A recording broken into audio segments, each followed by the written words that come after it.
em Teu nome, independentemente do local que nos reunimos. É a Tua presença bendita, Senhor, que importa. Ajuda-nos, Senhor, a enxergar a graça preciosa que tem sido derramada, Senhor, graciosamente sobre as nossas vidas, a todo instante. Ó Senhor Jesus, Tu entregaste a Tua vida por nós. Ajuda-nos a entregar a nossa vida por Ti, Senhor. Nessa tarde de hoje, a Tua presença seja sensível, Senhor.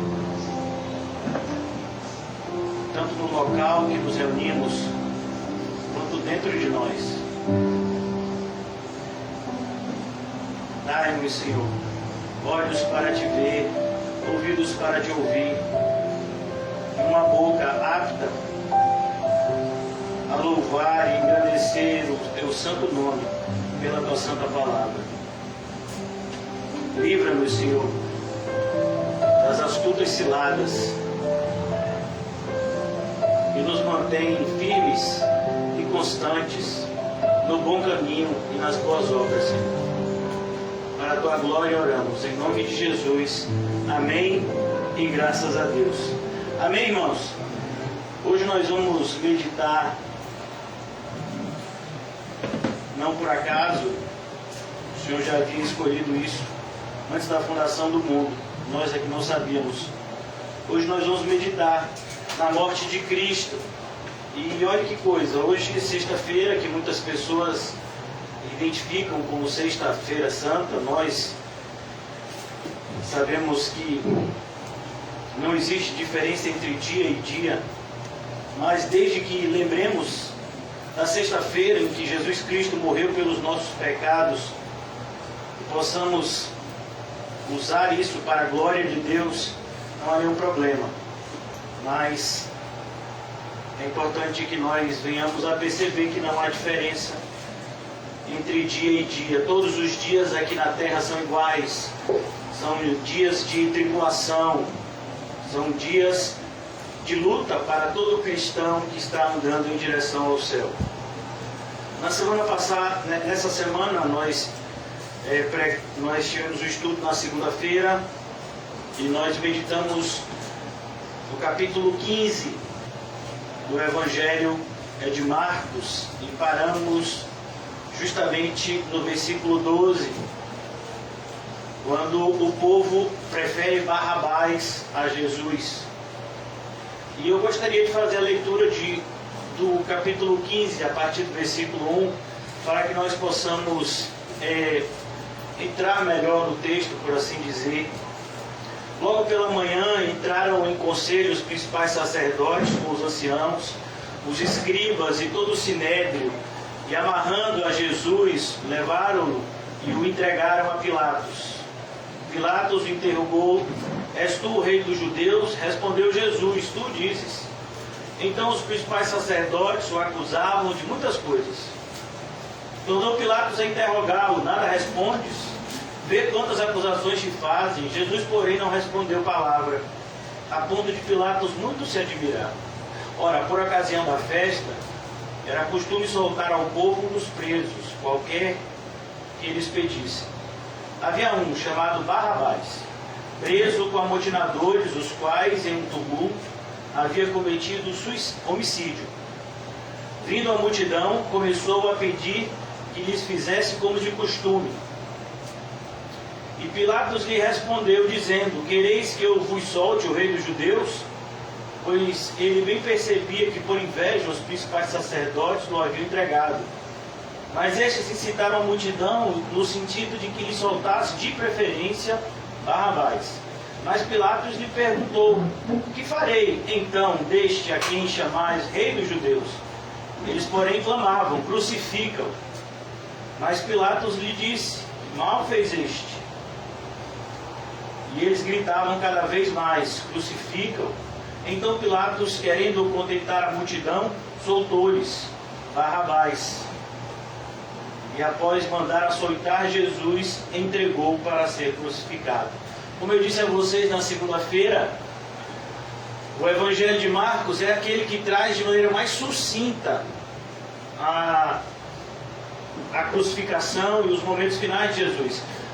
A gente sabe que durante esse trajeto aqui que nós lemos, aconteceram outros episódios. Pilatos externalizou de várias formas que ele não queria crucificar Jesus. Inclusive, açoitar Jesus foi uma tentativa de conseguir agradar tanto aos judeus quanto fazer o que era certo, no caso, soltar Jesus. Mas, ainda vendo Jesus açoitado, os judeus continuavam fixos no seu intuito de que Jesus devia ser morto. E então, irmãos, foi isso que nós conversamos na segunda-feira. E o título da segunda-feira foi justamente falando sobre o ódio inexplicável que o mundo tem de Cristo e daqueles que são dele. E hoje nós vamos falar em relação à crucificação e à morte de Jesus. É preciso que a gente entenda, em primeiro lugar, que a crucificação de Jesus era um fato que já havia sido predeterminado anteriormente. O próprio apóstolo Pedro, quando ele prega o primeiro sermão, ele lembra isso. Que Jesus já havia sido escolhido como o Cordeiro de Deus, que tira o pecado do mundo desde antes da fundação do mundo. Mas, de maneira nenhuma, esses que participaram na prisão, da violência, toda a violência usada contra Jesus, e principalmente da morte de Jesus, são totalmente culpados disso. E agora, depois dos judeus entregarem Jesus à autoridade, que era Pilatos, Pilatos agora satisfaz a vontade do mundo, por assim dizer, satisfaz a vontade do povo. É por isso que é importante a gente pensar que tudo aquilo que todo mundo está querendo é um alerta para os cristãos não andarem nessa direção. Nós não somos do mundo, por isso o mundo nos odeia. E a grande prova é o que nós estamos lendo aqui. Nos versículos seguintes, nós vamos ver agora a parte final do ministério terreno de Jesus, como houve intenso sofrimento. E isso era necessário, pois ele estava levando sobre ele o castigo que nos traz a paz. Ele sofreu todo o ódio do Pai, para que nós pudéssemos usufruir do amor. Eu acho interessante que muitas pessoas falam de amor. Muitas pessoas cristãs falam de amor. Gostam de usar esse verbo amor. Muitos deles nem sabem que, do ponto de vista do Novo Testamento, existem 3 palavras em relação a esse verbo. A palavra eros, a palavra filéu e a palavra ágape. Todas as 3 palavras, elas são traduzidas para o português como amor, mas não são as 3 palavras que falam do amor de Deus para com o seu povo. Grande parte dos cristãos não fazem a mínima ideia disso. Então a gente gosta de falar de amor, a gente gosta de falar que temos que amar, que temos que fazer uma série de coisas, e sempre usando a ideia de amor como um sentimento, como algo que brota do nosso coração natural. Esse tipo de amor, para Deus, é ódio. O amor que a Bíblia nos impulsiona a termos por Deus e pelo próximo é um amor que esse mundo não conhece. É um amor que nós só conhecemos porque Deus nos deu a conhecer desse amor quando nós fomos regenerados. Então, o amor de Deus, ele está agora sendo demonstrado por meio dessa cena que se apresenta diante de nós. Uma cena que, para os olhos humanos, parece extremamente dantesca e violenta. alguém sendo punido, alguém sendo extremamente escarnecido, e isso é uma demonstração de amor. Como nós podemos enxergar isso? Com os olhos naturais, nunca enxergaremos amor nessa cena. Versículo 16: então os soldados os levaram para dentro do palácio, que é o pretório. Aqui, irmãos, é importante já identificar, Jesus, ele foi violentado, ele sofreu, tanto na mão dos judeus, como nós vimos anteriormente, lhe batiam na face, cuspiam nele, quanto na mão dos gentios, dos soldados romanos. Aqui o pretório é justamente o lugar onde ficavam os soldados romanos, onde se tinha um julgamento romano. E reuniram todo o destacamento, vestiram-no de púrpura. Percebam, o objetivo aqui é escarnecer de Jesus. Qual foi a acusação que os judeus, que a liderança dos judeus acusou Jesus diante de Pilatos, para que Pilatos então fosse colocado contra a parede, por assim dizer, para crucificar Jesus? Que Jesus estava liderando uma rebelião contra César quando ele se autoproclamava rei. Era um crime chamado de sedição. E eles diziam que Jesus estava fazendo isso. Quando Pilatos pergunta a Jesus se ele estava fazendo isso, Jesus fica calado.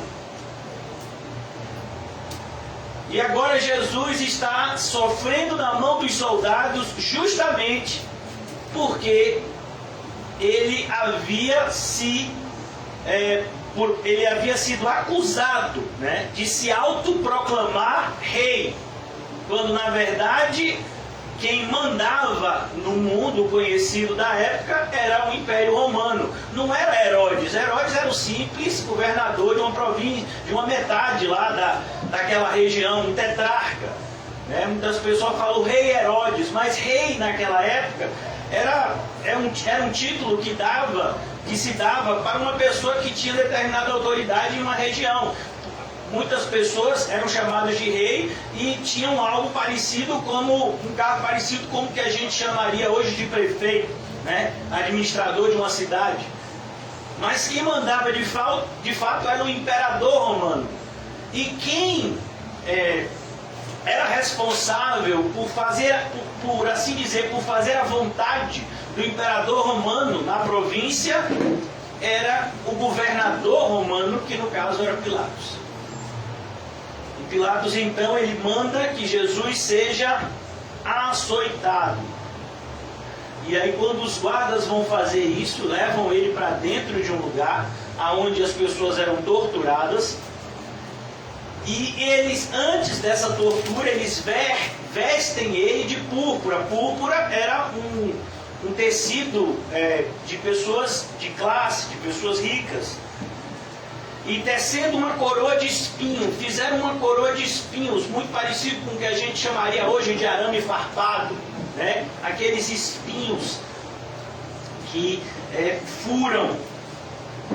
Vestiram de púrpura, teceram uma coroa de espinhos e a puseram na cabeça. E o saudavam dizendo: salve o rei dos judeus. Olha que coisa.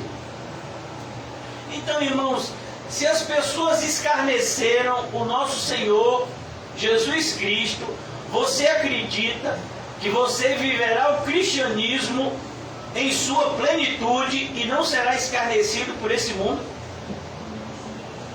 Você acha mesmo que você pode seguir o mesmo caminho de Jesus e não padecer pelos mesmos sofrimentos que Jesus padeceu?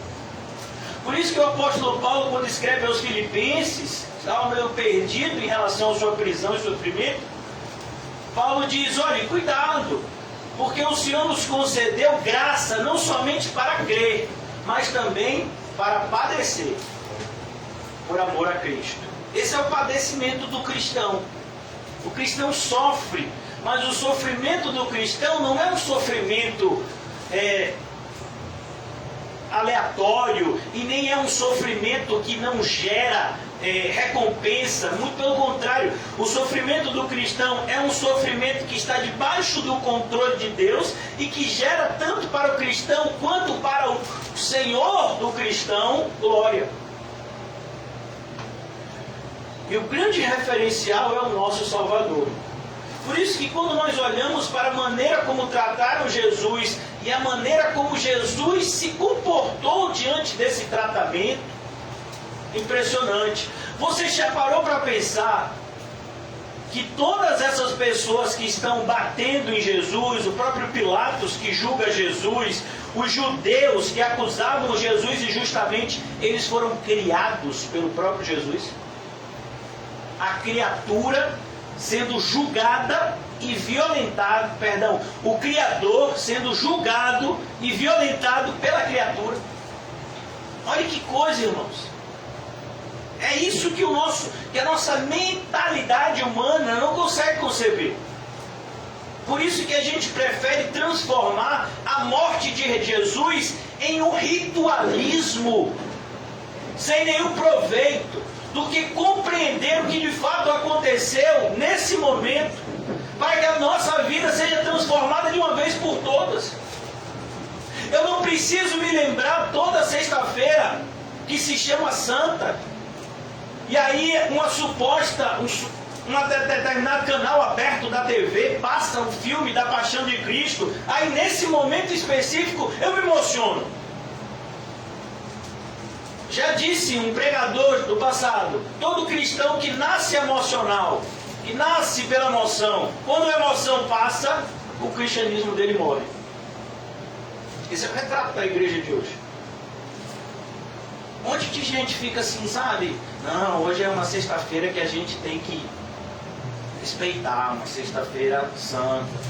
Foi o dia que Jesus morreu. Você é servo de Jesus? Você é discípulo dele? Você segue o caminho dele? Você não faz nada disso porque você está dizendo que essa sexta-feira é santa para você. Então a gente vê um mundo, irmãos, totalmente contraditório. Um mundo que chama uma sexta de santa, mas vive todos os dias de maneira profana. Todos os dias para o cristão são santos. Todos os dias para o cristão são vividos para a glória de Deus. São santificados para Deus, porque o cristão é aquele que foi santificado. E ao passo que ele agora é o santo, ele se santifica mais ainda. Os soldados os levaram para dentro, mais uma vez, do palácio, que é o pretório, e reuniram todo o destacamento. Olha que coisa, um monte de gente para bater em Jesus. Você acha que o mundo vai lutar com você e comigo em pé de igualdade? Não, irmãos, a proporção é 1 milhão de gente do mundo contra um cristão. Mas saiba que esse um cristão com Cristo é mais forte do que 100 milhões do mundo contra ele. Um cristão com Cristo é sempre a maioria. É isso que às vezes a gente não se apercebe. Vestiram-no de púrpura e tecendo uma coroa de espinhos, lhe a puseram na cabeça. Quantas pessoas já fizeram chacota com o seu cristianismo, com o meu cristianismo? Eu particularmente sou motivo de escárnio todos os dias por parte dos meus colegas do passado, por parte de conhecidos do presente. Mas a gente não devia achar isso ruim. Muito pelo contrário. Se algo nos identifica com o nosso Salvador, nós deveríamos olhar isso como uma dádiva. Meu Deus, eu vivenciando alguma coisa que Cristo vivenciou, que privilégio. Foi isso que os apóstolos falaram quando foram todos eles surrados a mando do Sinédrio. O Senhor nos concedeu a graça de sofrer por amor a Ele. Salve, Rei dos Judeus! Salve, Rei dos Judeus! Perceba, vivemos em um mundo onde aqueles que têm autoridade não são respeitados. E aqueles que não têm autoridade nenhuma são respeitados pela violência. autoridade do ponto de vista bíblico é algo que procede de Deus. É por isso que os demônios, quando o apóstolo Paulo estava em Éfeso, eles fugiam de um pedaço de pano usado pelo apóstolo Paulo. É por isso que um demônio que estava possuindo uma pessoa e que estava nessa pessoa e veio um grupo de exorcistas para tirar o demônio dessa pessoa, o demônio disse: eu conheço a Paulo. Mas será que hoje em dia o demônio conhece você, meu filho? Será que o demônio teme a você? Ou ele chama você de amigo? Imagine se o demônio te chama de amigo. Amigo! Já pensou? Os cristãos hoje eles andam lado a lado com o mundo, consequentemente com o príncipe deste mundo. Davam-lhe na cabeça com um caniço. Olha como o mundo trata a Cristo. É importante você ver, é importante você ouvir isso diversas vezes, porque é assim que o mundo vai tratar você. Não se iluda, não crie falsas expectativas, porque se o mundo não estiver te tratando assim, você não está no caminho certo. Esse é o caminho que Cristo já havia predito desde o Sermão do Monte. Olha, a porta é estreita e o caminho é apertado. É esse caminho que eu chamo vocês a andarem comigo. Por isso que as pessoas não queriam entrar por essa porta e nem andar por esse caminho. E Jesus chama eles de quê? Salteadores. Quem não entra pela porta é salteador, é ladrão. Mas o pastor, ele entra pela porta. Ele chama as suas ovelhas. Davam-lhe na cabeça com um caniço, um pedaço de pau. Cuspiam nele. Você já imaginou, irmãos? Cuspiam nele. Isso é desprezo. O mundo despreza Cristo. O mundo despreza os cristãos. Ele despreza a fé que nós estamos dispostos a morrer. É por isso, irmãos, que a minha atitude, enquanto pastor dessa humilde congregação, por muitos não é compreendida. Quando a gente continua os cultos, independentemente do que aconteça no cenário mundial em relação à pandemia, quando nós falamos para as pessoas que é necessário que a nossa fé seja aprovada diante das provações e não reprovada, quando nós falamos para as pessoas que sem fé é impossível agradar a Deus, quando nós batemos sempre na mesma tecla, que é necessário renunciar, tomar a sua cruz e seguir a Jesus. Quando a gente fala esse tipo de coisa, o mundo nos despreza. O mundo não entende esse tipo de linguagem. E as pessoas do mundo não querem ser desprezadas, elas querem ser valorizadas. Por que você acha que as crianças vão para a escola, fazem o Enem, entram em uma faculdade, buscam melhorar no trabalho? O que as pessoas querem quando fazem isso? Ah, é para a glória de Deus. Mentira. A maioria das pessoas está fazendo isso para quê? Para ser valorizada, para ser bem vista. Ô, tá vendo fulano? Rapaz, você viu ali fulano? Fulano batalhador, rapaz. Fulano ali, ó, conseguiu. Ele foi lá atrás, ele veio numa família ali, lá de baixo, batalhou, conseguiu ali. Ali eu dou ponto. Ali eu dou moral. Ali eu dou valor. Isso é o mundo, irmãos. Mas se o mundo está falando isso de você, aí é problema. Não, o mundo tem que olhar para você e tem que desprezar. Ele tem que achar você, maluco, doido. É loucura ser cristão, principalmente na modernidade. Não, você ainda não é cristão? Não, é claro que primeiro veio o ovo, depois que veio a galinha. Primeiro vieram os organismos menos complexos e depois deram origem a organismos mais complexos. E aí veio a evolução dos animais. E aí teve, né? Foi mesmo, você estava lá. Eu acho engraçado. Dizem que ciência é tudo aquilo que pode ser provado, né? E você sabia que 90% da ciência não pode ser provada? É tudo teoria. Quando você vai estudar, é teoria disso, é teoria daquilo, é teoria daquilo, é teoria disso.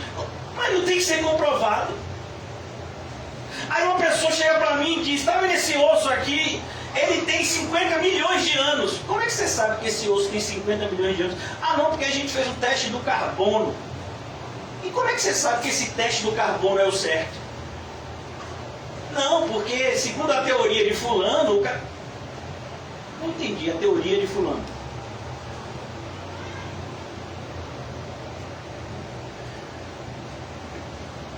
A gente vive num mundo, irmãos, que confia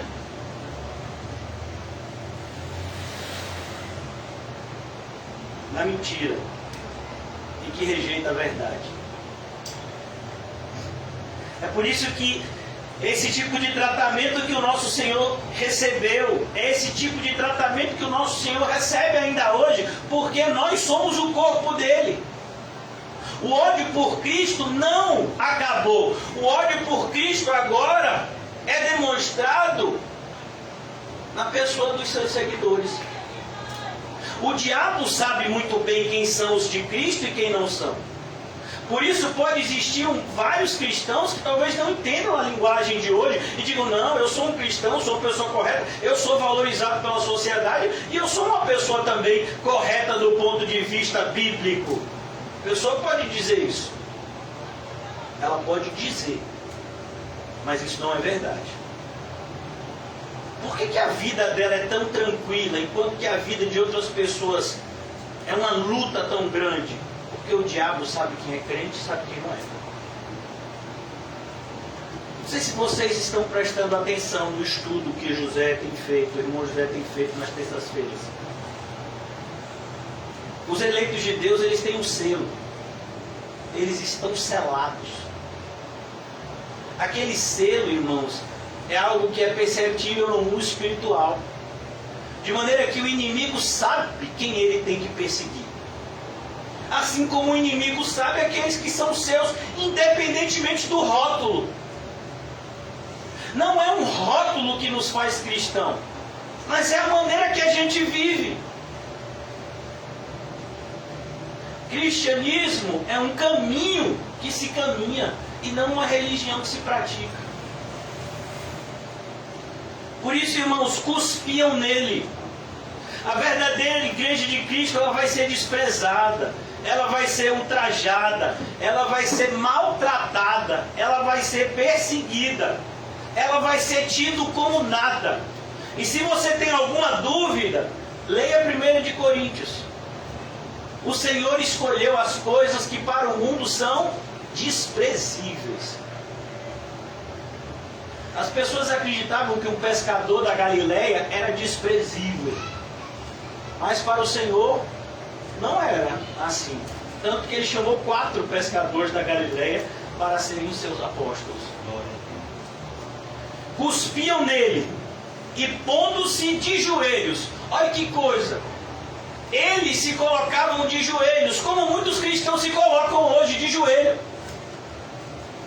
Mas eles não estão fazendo aquilo de todo o coração, de toda a alma, de toda a força, com todo o seu entendimento.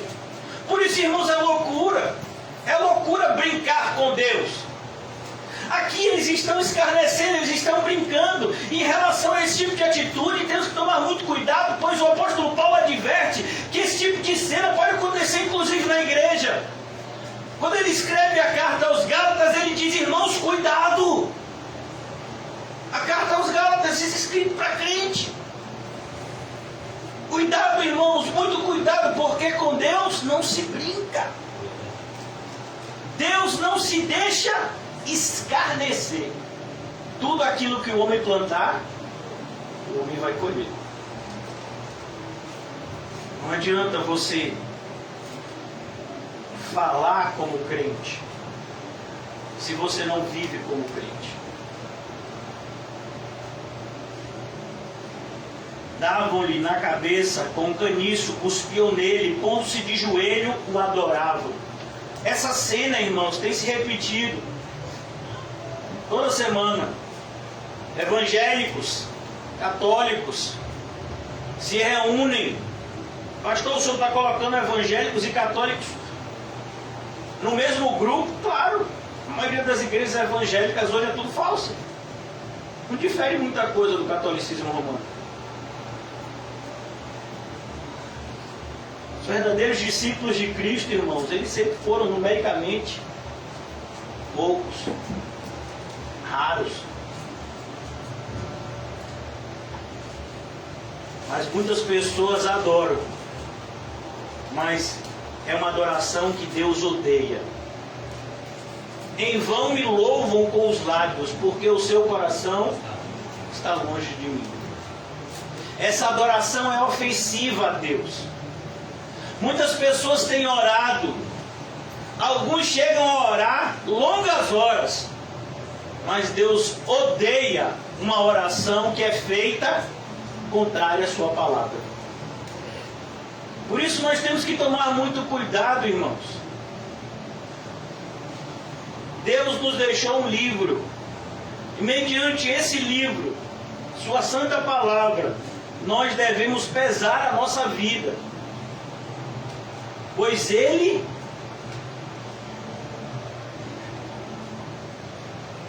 nos dirá a respeito da nossa morte. Depois de o terem escarnecido, ou seja, depois de o terem escarnecido, depois de escarnecer ainda vai fazer mais coisa. Irmãos, escarnecer é só o começo. Por que eu estou falando isso? Porque a gente tem vivido num cenário aqui no Brasil onde muitas vezes as pessoas escarnecem da gente. Mas ainda não há uma violência aberta contra a gente. Ainda não. Mas vai chegar. Não se iluda. Depois de o terem escarnecido, despiram-lhe a púrpura. Por que despiram-lhe a púrpura? Porque esse tecido era caro. Você acha que eu vou dar alguma coisa de valor para Jesus? Só de brincadeira. Eu acho interessantíssimo.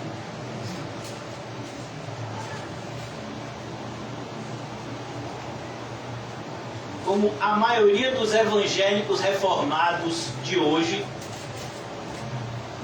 são avarentos.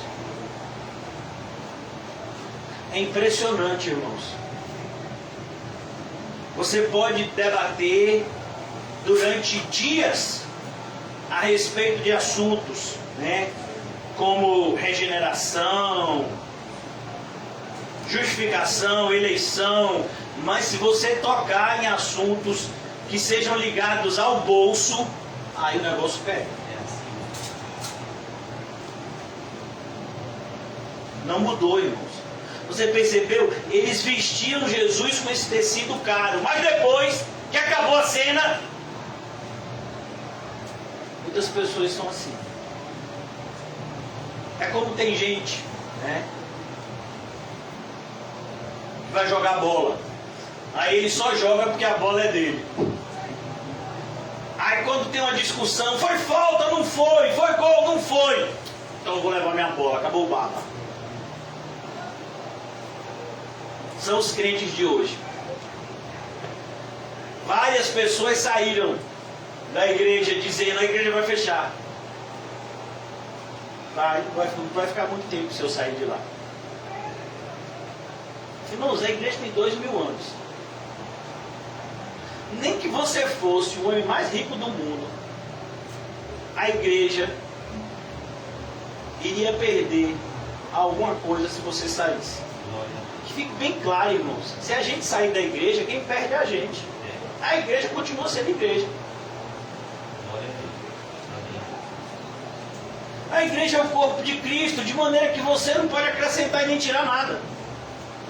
Você pode, no máximo, fazer parte dela, ter esse grande privilégio. Mas se você sair, a igreja não perdeu nada. Quem perde é você. Depois de terem escarnecido, despiram-lhe de púrpura e o vestiram com suas próprias vestes, que eram vestes humildes, que condiziam com a sua realidade. Então conduziram Jesus para fora, com o fim de que, irmãos? De o crucificarem. Olha, às vezes a gente não entende o que significa crucificação. Vocês já ouviram falar em cadeira elétrica? Lá nos Estados Unidos, um país que ainda existe, em muitos estados americanos, pena de morte. Há décadas atrás, a maneira como eles executavam a pena de morte era por meio da cadeira elétrica. Então uma pessoa se sentava, colocava uma esponja, na cabeça, colocava um metal, e então era ligado uma grande voltagem de eletricidade e aquela pessoa morria. Mas dava muito problema, era uma cena bem feia. Então eles mudaram. Hoje ainda existe pena de morte em alguns estados americanos, mas eles fazem por injeção, intravenal. Por que eu estou falando isso, irmãos? Porque a crucificação era uma pena de morte. Quando você se torna cristão, você precisa aprender a se relacionar com essa palavra, morte, morrer. Todo mundo tem medo dessa palavra.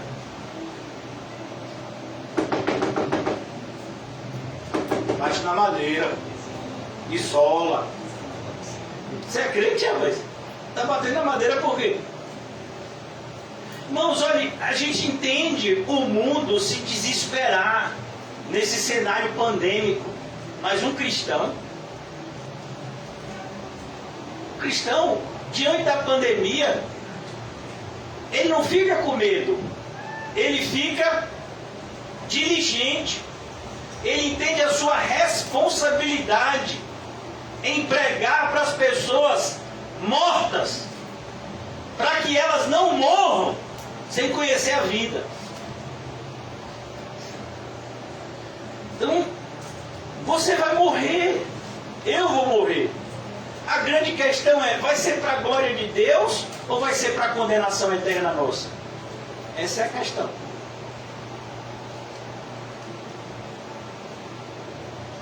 Eu já vou ser bem claro. A maioria dos evangélicos está indo para o inferno. E vocês sabem disso.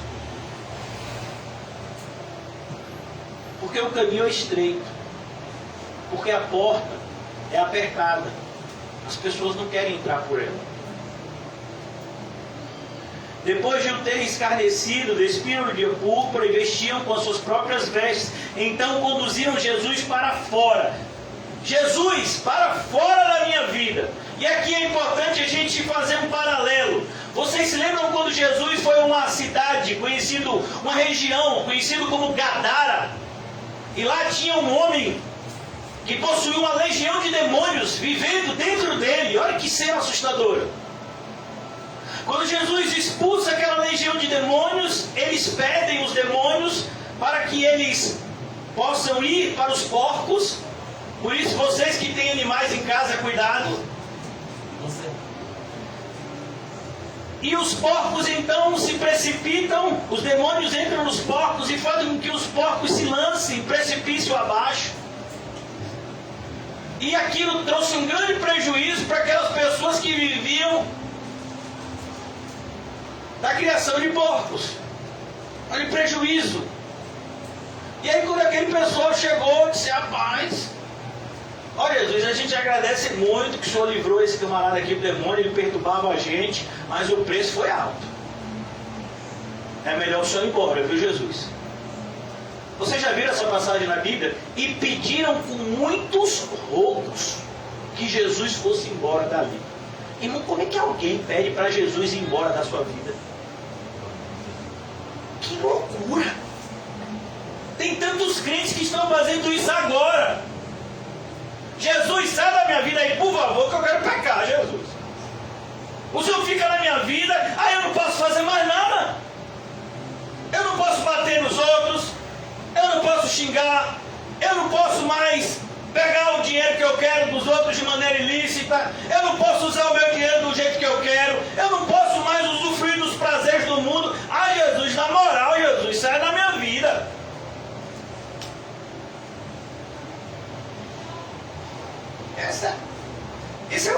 retrato do pessoal que está aí na Sexta-feira Santa? Santo? Nenhum dia é santo.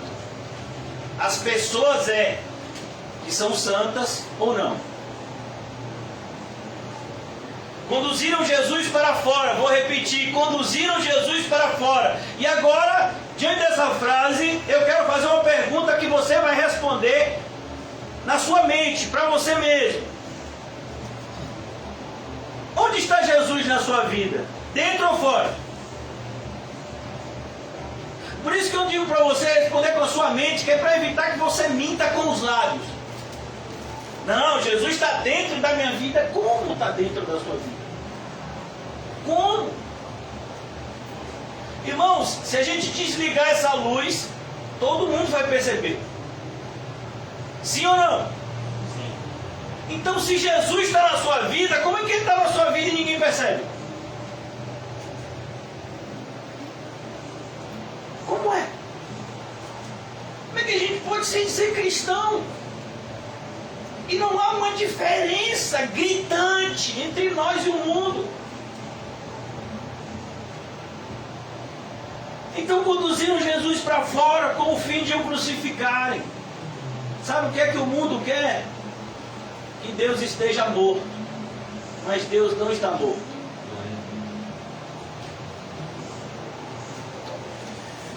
Versículo 21. Obrigaram a Simão Cirineu, que passava vindo do campo, pai de Alexandre e Rufo. Eu acho maravilhoso essa passagem. Alexandre e Rufo. A maioria dos historiadores cristãos, eles são quase que unânimes em dizer que quando Marcos escreve esse evangelho, ele estava em Roma. E ele escreveu esse evangelho aos pés de Pedro, por assim dizer. Pedro está contando para Marcos, né, a experiência de andar com Jesus, e Marcos está redigindo esse evangelho para a bênção da igreja. E é justamente na carta que Paulo escreve aos Romanos que esses nomes vão aparecer, Alexandre e Rufo. Eles aparecem na carta de Roma, na carta que Paulo escreve aos Romanos. E diz que a mãe desses dois aqui foi uma mãe para Paulo. Olha que coisa, irmão. Já imaginou isso? O privilégio que esse homem teve. No momento, com certeza ele não viu como privilégio. Ser colocado do lado como uma pessoa que estava sendo visto como falso profeta. Mas olhe como andar com Jesus muda a gente. Perceba, em Lucas capítulo 24, a gente vê 2 discípulos incrédulos indo embora. Aí Jesus passa algumas horas conversando com eles, eles já voltam cheios de fé. Ô Jesus retado. Por isso, irmãos, que é tão maravilhoso o princípio do Evangelho de João, quando Filipe fala a Natanael: vem e vê. A gente tem que aprender, a gente não convence as pessoas a se tornar um cristão. Esse é o papel de Cristo. Bonito o filme Paulo, Apóstolo de Cristo, quando Paulo fala isso. Eu não tentei convencer você a ser um cristão. É Cristo quem destrói as nossas defesas, né? Minha filha, quando eu boto esse vídeo, eu fico ouvindo um eco, que minha filha já decorou as falas. Aí ela fica falando. Eu fico pensando que é um eco. E obrigaram a Simão Cirineu, que passava vindo do campo, pai de Alexandre e Rufo, a carregar-lhe a cruz. Tamanho foi a violência com que Jesus foi tratado. Ele não tinha condição de carregar a cruz. Olha como o mundo trata com violência aqueles que são de Deus. Não se iluda. Não crie falsas expectativas em nome de Jesus. Almas, corpo, espírito. O amor que eu e você temos, o amor que eu e você recebemos de Deus, o mundo não conhece e nem pode conhecer, porque ele vem de Deus. É por isso que muitas das nossas ações vão ser vistas como falta de amor, quando na verdade é a prática do amor que nos faz ter determinadas ações. Quem ama, corrige, não é assim? Mas é meu filho, eu açoito. Mas o mundo não, o mundo não trata muito dessa forma não. O mundo não conhece o amor de Deus. Levaram Jesus para o Gólgota. Todos vocês sabem o que era o Gólgota. Era um monte que ficava de frente à entrada principal de Jerusalém. E era chamado também de lugar da caveira por dois motivos. Não somente por conta de que o monte parecia uma caveira, mas também por conta de que os crucificados, todos eles eram vistos como pessoas marginalizadas. Quando Roma condenava alguém à morte, essas pessoas perdiam inclusive o direito de propriedade. Vocês sabiam disso? Claro que vocês sabiam, vocês são estudiosos da história romana. Então a pessoa perdia direito de propriedade. Você não tinha mais casa, você não tinha mais sepultura, você não tinha nada. Então o que se fazia? Logo atrás tem um filme até que mostra bem isso. É um filme chamado Ressurreição, que o irmão José e o irmão João assistiram juntos no Shopping Barra, quando lançou, não foi? Não, a gente viu o filme de Noé, a tribo lá. Ah, vocês viram de Noé. Mas João assistiu esse filme quando lançou, não assistiu Ressurreição? É a história de um centurião romano. Ah, pronto. Um centurião romano que é encarregado de achar o corpo de Cristo, e aí ele se converte, ele vê Cristo ressuscitado. Esse é o enredo do filme. Mas o interessante do filme é a fotografia que o filme faz daquela época, extremamente fidedigna. Logo atrás, ao local onde as pessoas eram crucificadas, existia uma espécie de cemitério ao céu aberto, aonde as pessoas que morriam na cruz tinham seus corpos lançados lá e jogavam sal em cima dos corpos para acelerar o processo de decomposição e o cheiro também não ser tão forte. Então aquele lugar também era chamado de Monte da Caveira, porque era cheio de ossada, cheio de caveira.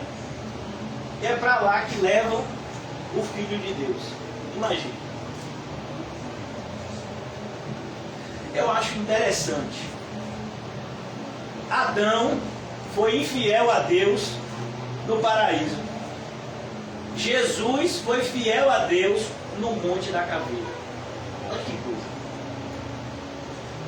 Perceba que a fidelidade a Deus não é uma questão de circunstância.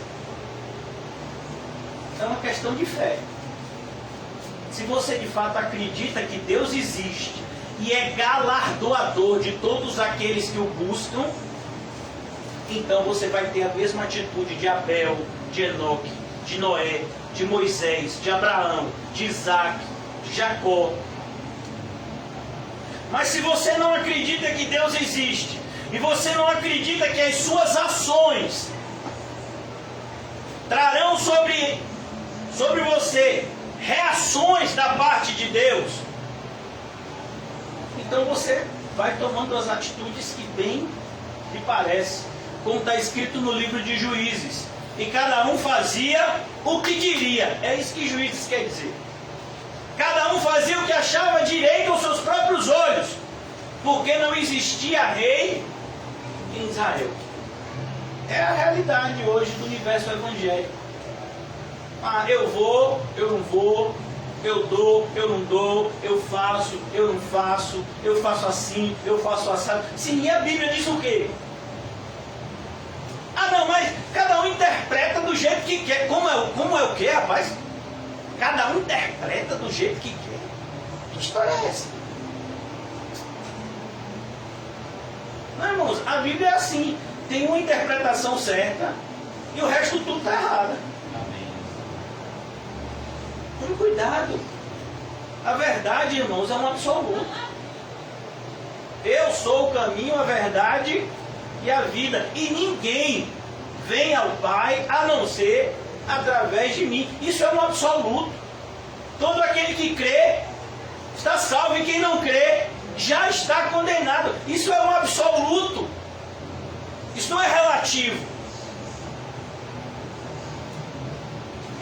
Levaram Jesus para o Gólgota, que quer dizer lugar da caveira.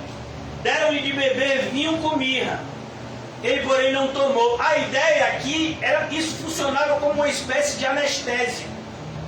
Uma vez que as pessoas sentiam muita dor, você já imaginou aquele pedaço de ferro, aquele prego desse tamanho, entrando aqui, na altura do seu punho, dos seus 2 punhos, dos seus pés? Você já imaginou a dor? Então o vinho era uma espécie de anestésico para as pessoas. E também ajudava elas a morrerem mais rápido. Olha que coisa. Ele não tomou.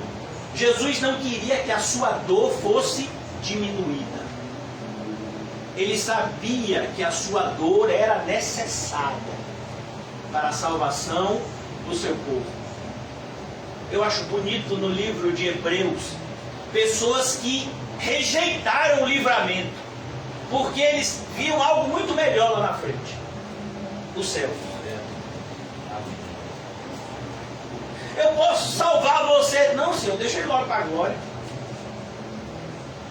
Se Jesus hoje dissesse: quem quer ir comigo para o céu hoje? A maioria já se ajeitou na cadeira, pastor, deu promessa. O Senhor não avisou. Eu não arrumei as coisas direito. Da próxima vez só avisa, pastor. É para ir, Aí eu já venho para a igreja com a mala, com tudo pronto, bonitinho. O pastor fica com essas tiradas, rapaz. Quem quer ir para o céu agora? Eu quero ir, mas agora já é demais. Deixa eu aproveitar do mundo um pouquinho. Aproveitar do mundo? E o cristão vive aproveitando os deleites do mundo, é assim, irmão?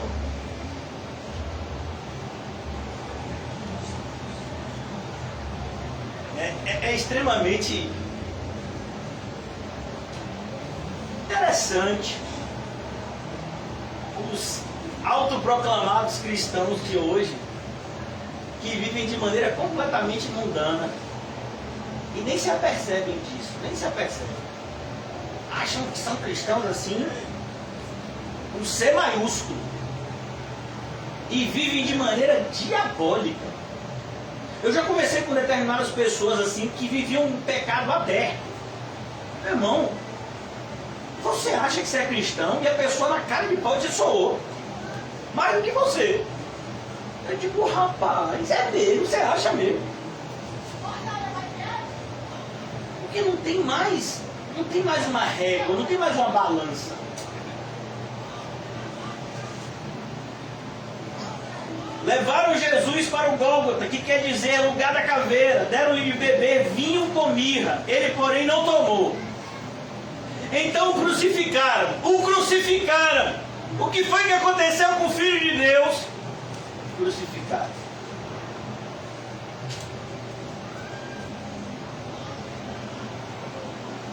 Eu não sei vocês.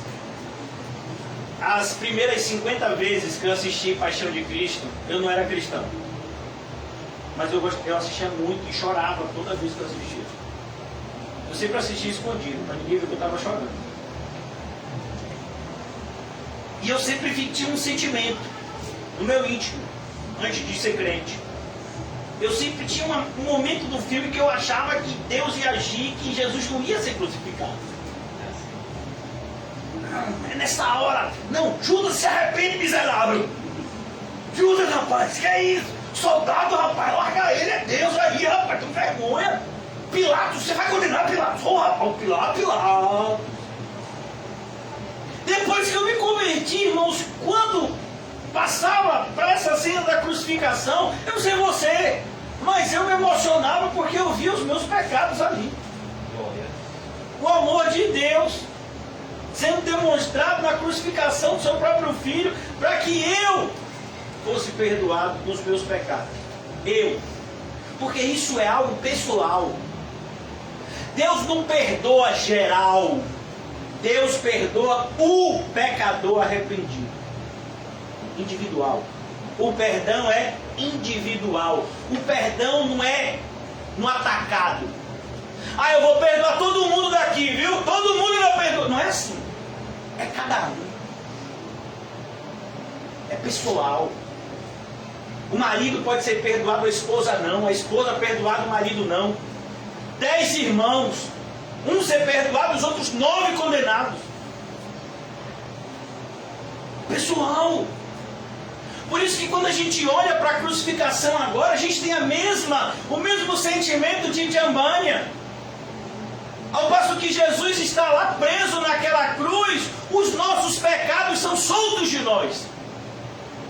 Você agora está livre do seu pecado, porque Cristo foi pregado na cruz. Você não precisa mais pecar. Você agora pode parar de pecar. Você pode pedir ajuda a Deus e Ele vai te ajudar a viver uma vida santa e que glorifica Ele. Você pode fazer agora o que antes para você era impossível, porque você estava morto em delitos e pecados. E levaram Jesus para o Gólgota, o crucificaram e repartiram entre si as suas vestes. Olha que coisa, irmãos, até as vestes de Jesus foram tiradas dele. É como um homem sugando de Cristo até a última gota. É como pessoas que se aproximam da igreja no intuito de sugar, sugar, sugar, sugar, sugar, sugar, sugar, sugar, sugar. Muitas pessoas tratam o pastor dessa forma, mal sabendo elas que Deus está vendo tudo. Repartiram entre si as suas vestes, lançando-lhes sorte. Olha que coisa. A verdade está diante dos soldados, mas eles lançam sorte. Não é assim o mundo? O que Deus tem para me dizer hoje? Deixa eu abrir aqui. É assim que você lê a Bíblia? Palhaçada é essa? Não, pastor, tem um jeito assim. Eu tenho o meu jeito com Deus assim, né? Deus, dá um versículo para mim, aí eu abro no mesmo assim. Ô irmão, vou dizer uma coisa muito sinceramente.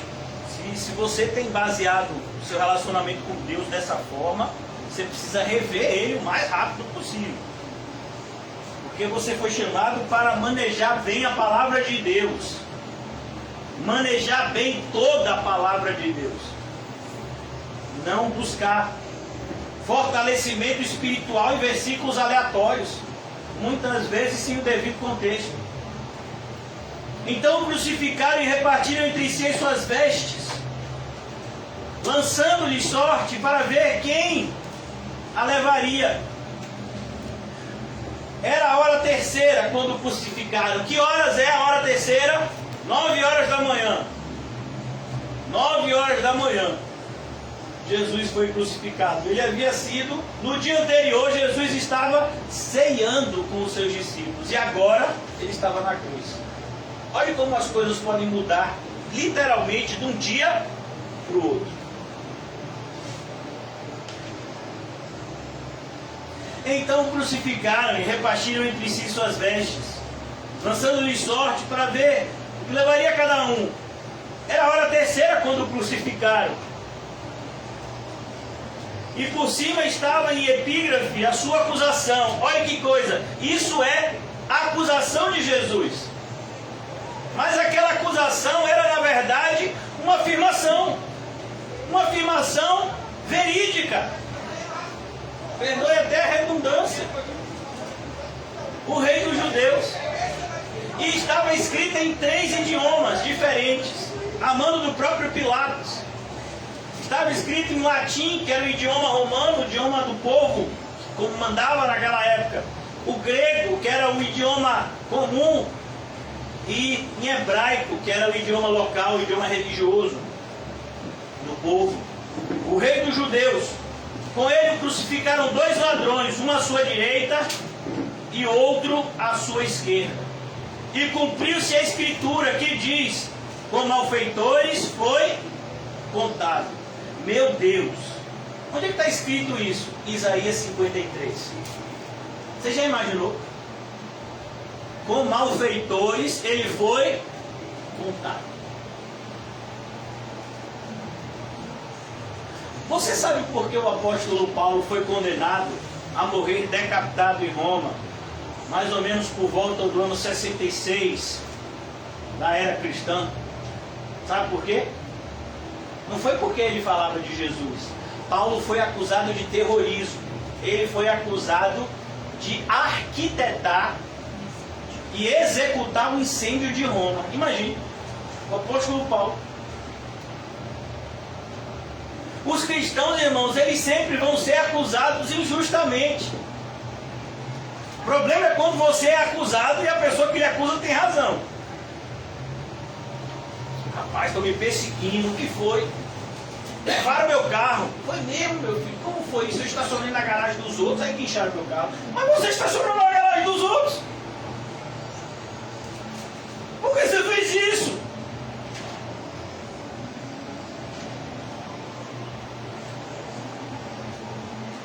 Pastor, o senhor não sabe cortar minha luz. Foi mesmo, meu filho? Como foi? Tá tudo pago e aí cortar a luz? Não, eu tinha um gato há um ano. E aí descobriram meu gato e cortaram. Nossa, É mesmo, meu filho? E você acha que é perseguição? É sério. Os crentes de hoje é assim, irmão. Não, meu filho, isso é disciplina de Deus, do seu bem. Eu creio. O problema é que quando você... Aqui é quando você age corretamente, as pessoas mentem ao seu respeito. Aí é diferente. Com o malfeitor ele foi contado. Com os malfeitores foi contado. Os que iam passando blasfemavam dele, meneando a cabeça e dizendo... Meneando a cabeça, irmãos, é mais outro sinal de desprezo. Perceba, as pessoas não se contentam em demonstrar desprezo apenas de uma forma. Desprezam Jesus de todas as formas. Cuspindo, batendo, e agora aqui meneando a cabeça. É aquela ideia de sinal de reprovação. Se você é um cristão, você conhece muito bem esse sinal. Quando você fala, salvação só tem em Jesus, a pessoa olha você pinta ao lado. Doido. É daquela igreja de Quinho.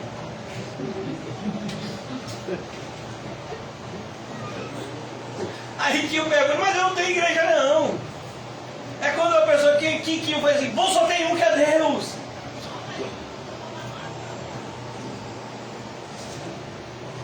Deixa as pessoas menear a cabeça, irmão.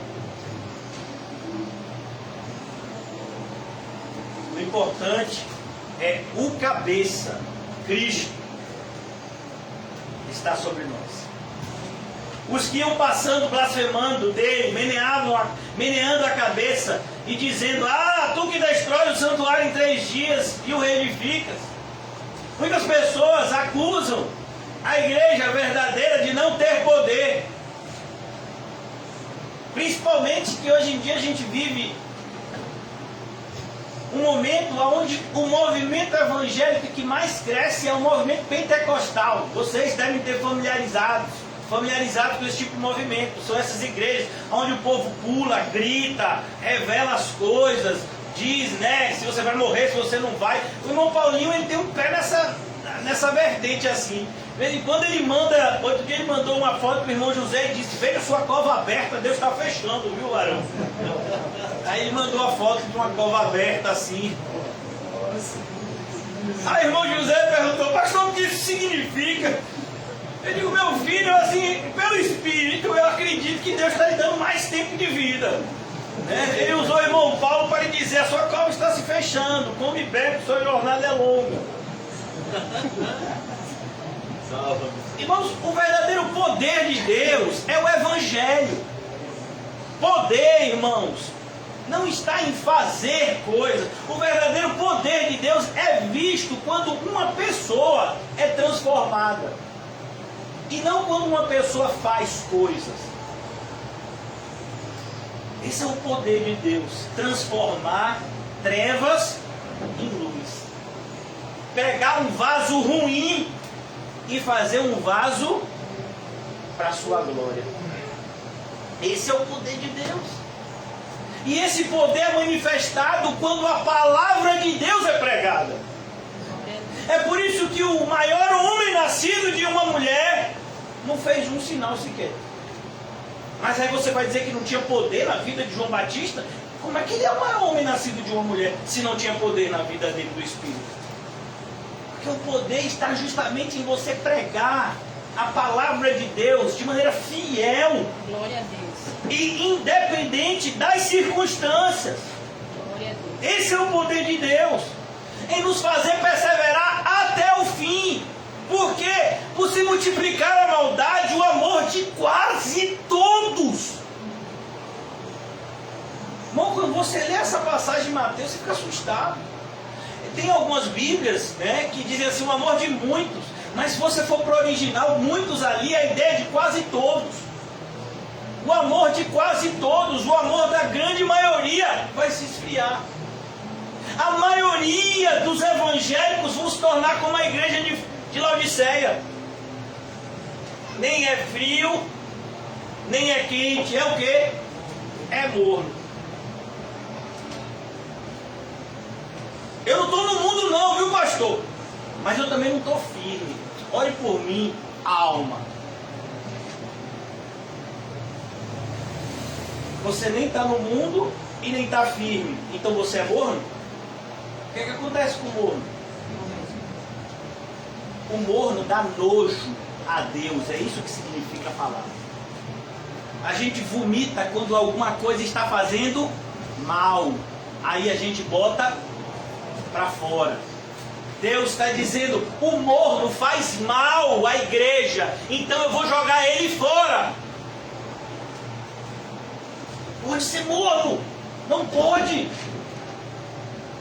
que ser verdade. Temos que ser fervorosos em espírito, é o que diz a palavra.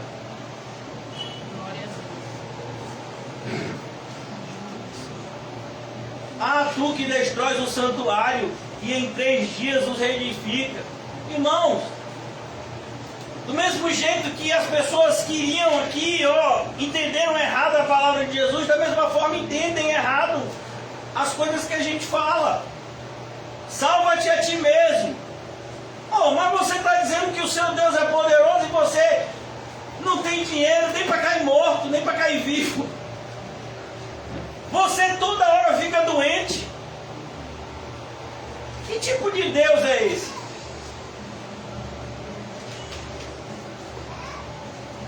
O Deus que é suficiente. O Deus que não precisa nos agradar para que a gente se sinta amado. A gente já se sente amado pelo que Ele fez por nós na cruz. Ele não precisa fazer mais nada por nós. A gente não se sente, ou pelo menos não deveria se sentir desprezado ou esquecido por Deus quando estamos padecendo por situações adversas, mas deveríamos nos identificar com o nosso Salvador e glorificar o seu nome também no sofrimento. Eu fico extremamente impactado como a gente vive no universo evangélico, aonde a teoria é mais importante que a prática. Então, não importa se você é um cristão verdadeiro, se você de fato souber os 5 pontos do calvinismo, se você sabe as 5 solas da reforma protestante, você é um crente. E você vive como crente? A prática do cristianismo, onde é que está?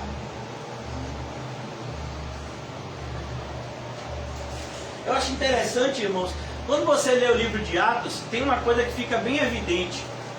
A simplicidade, a humildade dos cristãos.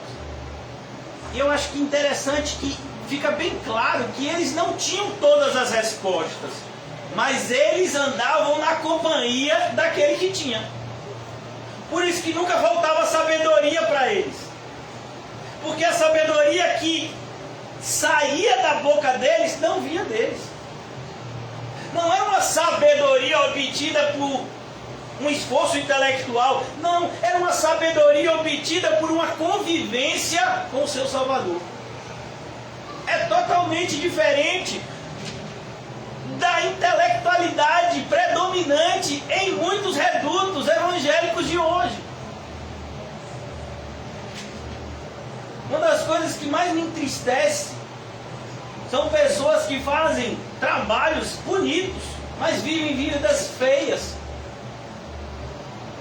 São capazes de fazer coisas bonitas, mas aquelas coisas bonitas não mudam a vida feia que vivem. Por meio disso, eles demonstram que nunca foram transformados de verdade. As nossas ações, irmãos, elas só são boas se forem feitas em Deus. Fora de Cristo, não há o que se falar de bom e mal. Fora de Cristo, tudo é mal. Ainda que a religião e a sociedade diga que é bom, tudo é mal. Talvez você olharia para Nicodemos e dissesse: Nicodemos, fique tranquilo, você vai para o céu. Olha a vida que você vive, Nicodemos. Mas Jesus olhou para Nicodemos e disse: tem que nascer de novo. Então, quando a gente olha para aqui, a gente percebe que o verdadeiro poder que esse mundo não conhece é o poder da perseverança dos santos em Cristo Jesus, pelo poder do Espírito. Pessoas que se manterão firmes, independentemente da oposição que se levante contra elas dentro ou fora da igreja. Por quê? Porque o poder de Deus habita nelas. Esse é o poder de Deus. De igual modo, versículo 31, os principais sacerdotes, os escribas, iam escarnecendo entre si, dizendo: salvou os outros, a si mesmo não pode salvar-se. Essa é a realidade, talvez, de muitos de nós. Se Deus quiser fazer milagres através de nós, não significa que Ele vai fazer um milagre para a gente. A gente pode orar e várias pessoas podem ser curadas, e a gente mesmo sofrer de uma enfermidade a vida inteira. Quantos cristãos padeceram por isso? Quem faz, como faz, é Deus. E eles diziam: desça agora da cruz, ó Cristo, o Rei de Israel, para que vejamos e creiamos. Se Cristo descesse da cruz, eles creriam? Claro que não. Isso daqui é uma última tentativa do diabo usando os seus servos, para que o sacrifício perfeito que nos traz a paz para com Deus não fosse executado até o fim. É como em Lucas capítulo 16, José sempre faz menção a essa passagem do rico e Lázaro. O rico diz que Lázaro volte para avisar os seus irmãos, para que eles não vivam a vida que eles estavam vivendo, porque eles iriam parar no mesmo lugar que ele, que era o inferno. Então Abraão diz: olha, ainda que um morto ressuscite, eles não vão crer. Eles têm a palavra. Se uma pessoa não acreditar pela palavra de Deus, pela pregação do Evangelho, ela não vai acreditar, ainda que ela veja milagres todos os dias. Aprove a Deus que a fé viesse pelo ouvir, e o ouvir da palavra de Deus. Aprove a Deus salvar o mundo pela loucura da pregação do Evangelho. Essa é a estrutura organizacional do plano de salvação de Deus. Deus não salva pessoas por milagres. As pessoas não creem porque elas veem milagres. As pessoas creem quando o Espírito Santo vivifica no coração do pecador a palavra que está sendo pregada pelo Espírito, pelos lábios de um servo de Deus. Então ele diz aqui, versículo de número 32 ainda, também os que com ele foram crucificados, insultavam. E olha que coisa linda, eu quero concluir aqui, porque daqui a pouco já tem, né, o toque de recolher aí. Olha que coisa interessante, irmãos. Os dois também insultavam Jesus. Mas eu e você já sabemos que um dos ladrões vai ser o quê? Salvo. E é vontade de Deus que a gente pare aqui nessa noite, porque talvez a gente tenha falado da sua realidade hoje. Talvez a gente esteja na qualidade desses soldados romanos, talvez a gente esteja na qualidade desses dois ladrões aqui, que estão dizendo: Jesus, se é tu mesmo, é o Filho, Cristo, solta a ti, também solta a nós. Mas é possível, mesmo num lugar onde haja trevas, a luz brilhar.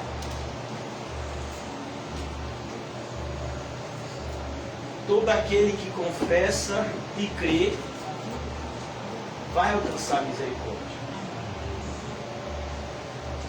O arrependimento e a fé são o princípio da salvação. E uma das marcas, por assim dizer, do verdadeiro arrependimento é que ele é um ato contínuo. É como, por exemplo, a criança que nasce. Ali a gente tem um profeta de Deus chamado Ágabo, ali na mão da mamãe dele. Quando a gente nasce, a gente começa a respirar, sabia disso? Porque antes a gente recebia oxigênio por quem? Pela mãe. A mãe é que respirava pela criança. Aí quando a criança é expulsa do ventre materno, ele tem que respirar, por isso que tem que chorar. É para poder o pulmão começar a funcionar. E quando a gente começa a respirar, rapaz, o pulmão está barreado ainda. Quando a gente começa a respirar, a gente para. Se parar, o que é que acontece? Ó, assim é o arrependimento. Você parar de se arrepender, quer dizer que seu arrependimento nunca existiu de fato. É ato contínuo. Todos os dias a gente vai vendo coisas que a gente deveria fazer e não faz, e que a gente faz e não deveria fazer. Mas se tem um pecado, e eu quero concluir aqui, que incomoda o verdadeiro cristão, é o pecado de não fazer nada. Um verdadeiro cristão, irmãos, ele está sempre sendo impulsionado pelo Espírito para ser útil nas mãos de Deus. Pois é justamente no uso contínuo da parte de Deus pelos seus servos, aonde um servo de Deus encontra felicidade. O servo de Deus é feliz quando ele está vivendo o serviço cristão. E eu queria que a gente repensasse sobre o nosso serviço, sobre o nosso papel na igreja. Você não está aqui para conquistar a sua salvação. A salvação do povo de Deus já foi conquistada. Mas a grande questão é: será que essa salvação me alcançou? E aí sim, nós estamos aqui para enxergarmos quem somos de verdade. Porque muitas vezes nós pensamos ser uma pessoa que não somos. Por isso toda pregação é como se fosse um espelho, onde Deus coloca diante de nós o nosso retrato, para que nós possamos nos arrepender e então nos voltar àquele que tem poder para nos transformar. Vamos orar. Obrigado, Senhor, mais uma vez pela reunião no dia de hoje. Sonda-nos. Sonda-nos, Senhor, e revela-nos aquilo que devemos fazer e aquilo que não devemos fazer. Guia-nos, Senhor, pelo poder que há no Teu santo nome. Ó Senhor Jesus, que todos nós sejamos ovelhas do Teu santo aprisco, conduzidos mansamente pelo bendito pastor, das nossas almas, nosso Senhor e Salvador Jesus Cristo. Ajuda-nos, Senhor, a estarmos sempre diligentes em relação à saúde espiritual. Que nós não venhamos a desprezar aquilo que o Senhor valoriza e nem venhamos a valorizar aquilo que o Senhor despreza, mas que a nossa vida, Jesus, seja um constante imitar das suas ações, ó Senhor Jesus, para que também possamos ter em nós o mesmo sentimento que houve em Ti, de mansidão e humildade diante do Pai. Ajuda-nos, Senhor Jesus, a viver uma vida que nos leve para o céu, para que possamos ao Teu lado viver eternamente. Em nome de Jesus, amém e graças a Deus. Amém, irmãos? Salve-se! E não se esqueça de perguntar a você mesmo essa noite: eu sou crente?